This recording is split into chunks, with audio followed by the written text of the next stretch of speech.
అమరావతి రాజధానిలో నిర్మాణ పనులు వేగంగా పూర్తవుతున్న నేపథ్యంలో మంత్రులు క్యూ కడుతున్నారు. ఇటీవల మంత్రి నిమ్మల రామానాయుడు, టీడీపీ రాష్ట్ర అధ్యక్షుడు పల్లా శ్రీనివాసరావు నిర్మాణాలను పరిశీలించగా నిన్న మంత్రులు గొట్టిపాటి రవికుమార్, డోలా బాల వీరాంజనేయ స్వామి రాజధానిలో పర్యటించి పనుల పురోగతిని పరిశీలించారు.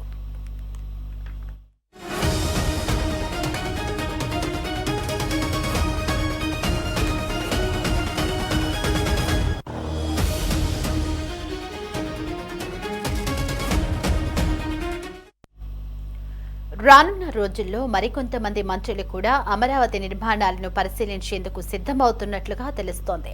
ముఖ్యంగా ఎమ్మెల్యే, ఎమ్మెల్సీ నివాసాలు ప్రారంభానికి సిద్ధమవడం, ఏఐఎస్ టవర్స్, మంత్రులు, న్యాయమూర్తుల బంగ్లాలు, ఉద్యోగుల నివాసాలు తుది దశకు చేరుకోవడంతో నిర్మాణాల పురోగతిని ప్రత్యక్షంగా చూసేందుకు మంత్రులు ఆసక్తి చూపుతున్నారు.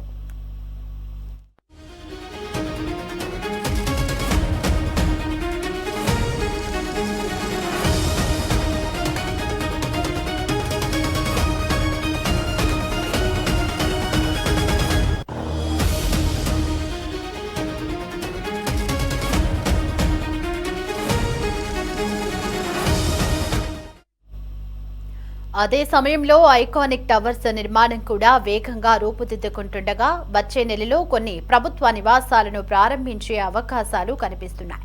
దీంతో అమరావతి నిర్మాణాలపై ప్రభుత్వ వర్గాల్లో ఉత్సాహం నెలకొంది.